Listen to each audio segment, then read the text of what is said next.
안녕하세요. 뻔뻔한목독방입니다. 구독과 좋아요, 알림 설정, 회원가입 부탁드리겠습니다. 확실히 미국의 움직임은 자산 시장을 완전히 탈바꿈하려는 분위기 보이고 있습니다.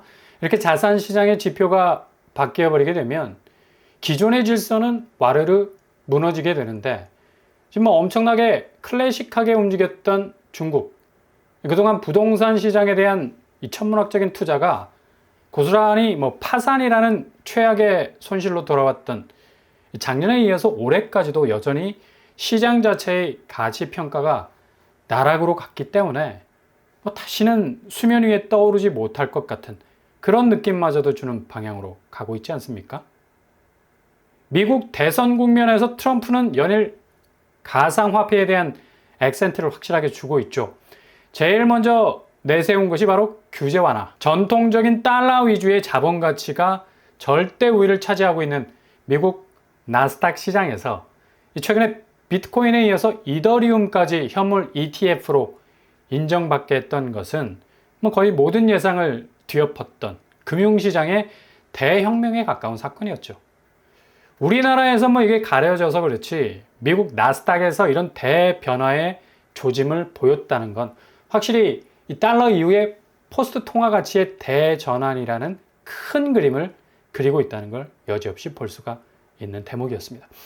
연이어 대선 구도에서 트럼프 역시도 대통령이 되면 가상화폐 규제를 완전히 철폐할 것으로 약속하고 있는데, 100년 전에 철강산업의 대부흥기와 오버랩하면서 미국에서 채굴해서 미국이 만들어가는 통화 가치를 내세울 것이라는 이 거침없는 도발을 연이어하고 있죠. 아니 도대체 왜 가상화폐에 대한 진심을 보이고 있는 거지? 채굴이라는 단어는 결국 달러의 지위를 가상화폐가 그대로 이어받아서 메이드 인 USA라는 또 다른 달러의 위상과 똑같은 통화 수단을 만들어내려 하는 것 같은데, 역시 이후의 자산 시장은 완전히 새로운 시대를 맞을 가능성이 높다라는 얘기죠. 그 중심에는 역시 중국이 있었습니다. 중국이 가상화폐에 대해서 올해도 역시 엄격한 규제를 가하는 스탠스를 취하고 있는데, 가상화폐 캐릭터가 본질적으로 P2P, 네트워크를 이용해서 금융기관 없이 개인 간의 거래가 가능한 통화 가치로서 자리를 잡자, 중국으로선 집단 체제 자체가 이 나라의 정체성인데, 통화 가치가 이런 전체적인 룰에서 예외적인 자리를 차지하면서 자리 잡고 있는 게 상당히 눈에 거슬릴 수밖에 없는 상황이고, 어찌 보면 통치 체제와 반하는 통화 가치의 개념이라고 볼 수가 있는데, 이걸 잡으려는 거죠. 그런데 실제로는 중국이 강달러의 분위기에서 벗어나기 위해서 미국채 서둘러 팔아버리고 가상화폐로 집중되는 자본 집중화 현상이 역으로 일어나면서, 이런 중국의 가상화폐에 대한 공개적인 태도와는 별개로 역설적인 모습을 보이는 것도 참 웃기는 일 아닙니까? 그러니 미국이 슬쩍 부하가 치미는 거죠. 아닌 척 하다가 결국엔 다 먹겠다는 거 아닌가 라는 의심이 드는 건데, 이런 이유 때문에 미국은 중국과 완전히 반대로 가고 있는 상황.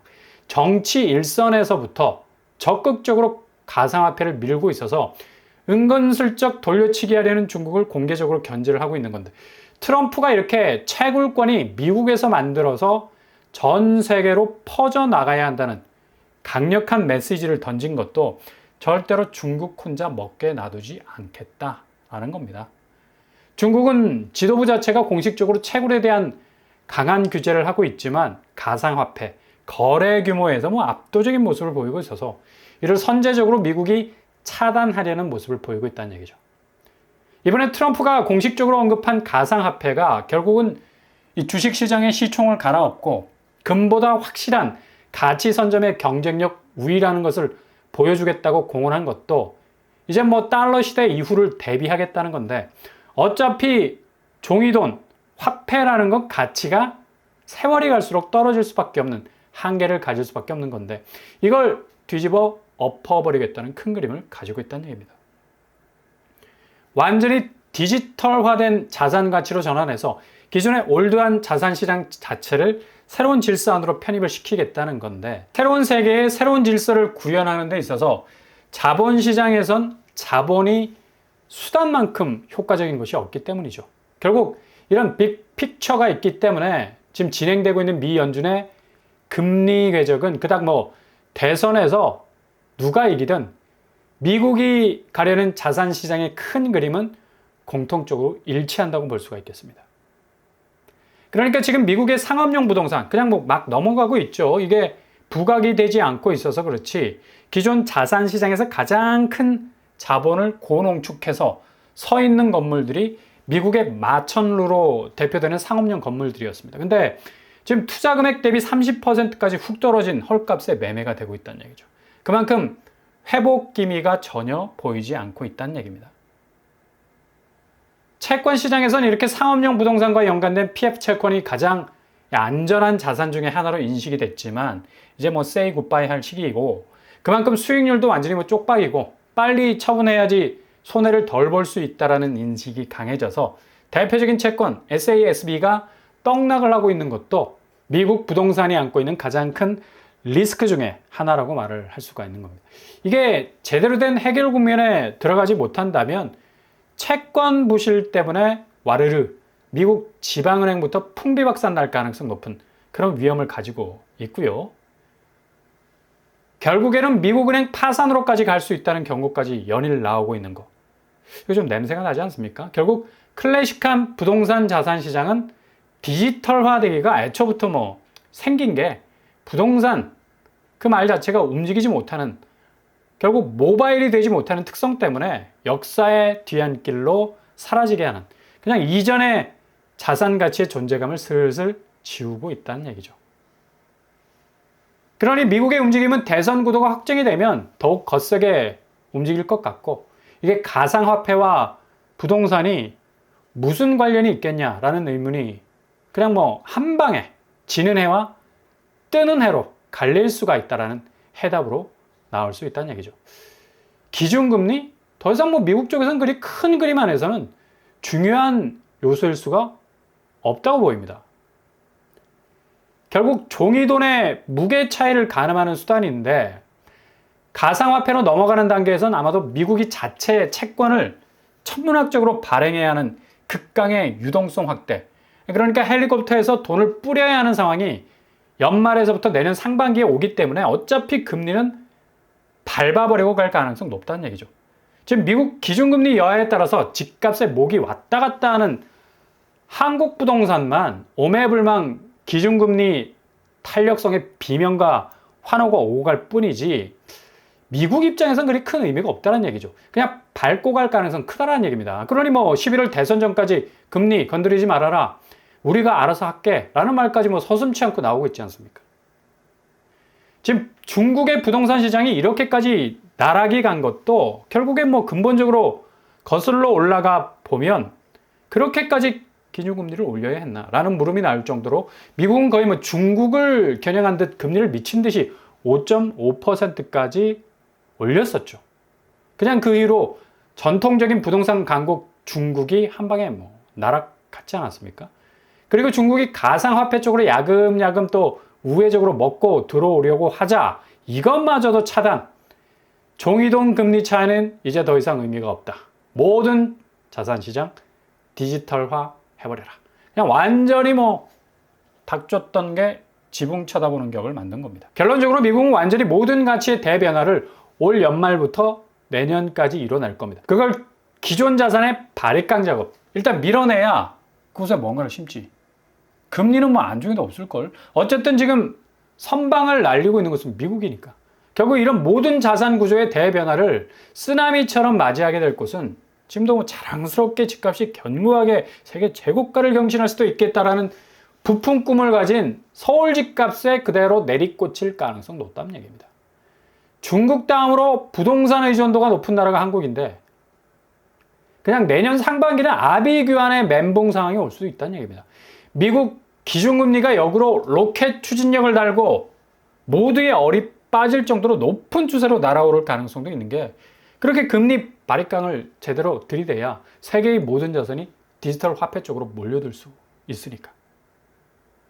한번 세게 흔들어 버리는 일들이 비일비재할 것이기 때문에 결국엔 사람들이 클래식한 자산을 버려야 트럼프가 말한 채굴권을 확실하게 손에 쥔 새로운 통화 가치의 천조국으로 다시 태어날 수 있기 때문인데, 이게 장기적인 마스터 플랜이 아니라는 사실, 급속도로 정말 정신을 차리지 못할 정도로 빠르게 진행이 될 가능성이 높다는 얘기죠.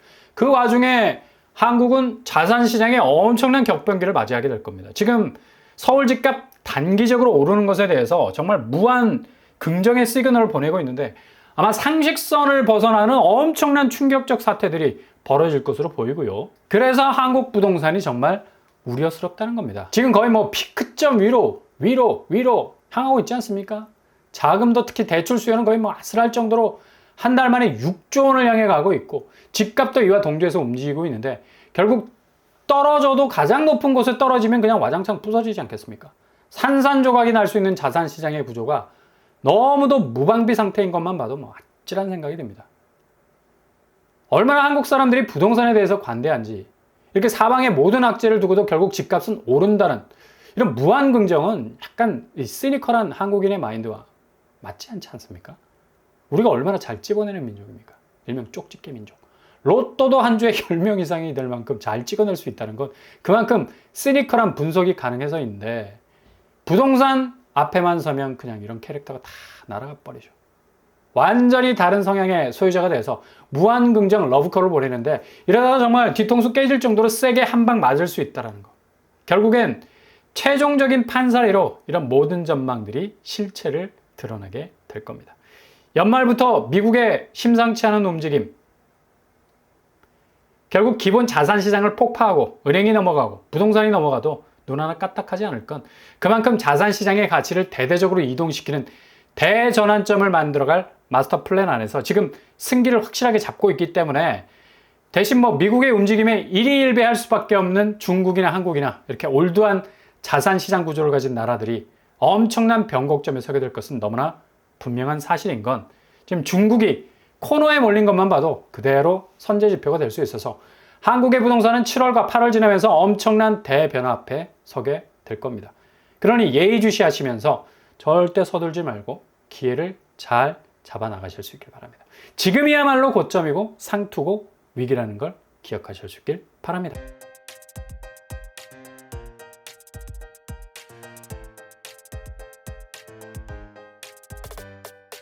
오늘의 부동산 캐릭터죠. 확실히 미국은 연말에 커다란 금융시장의 대변화를 몰고 올 태세입니다. 결국 이런 와중에 상업용 부동산 부실로 인한 은행들의 파산이 이어져도 정리하는 차원에서 무마하면서 새로운 가치 시스템으로 전환을 빠르게 할 것으로 예상이 되고요.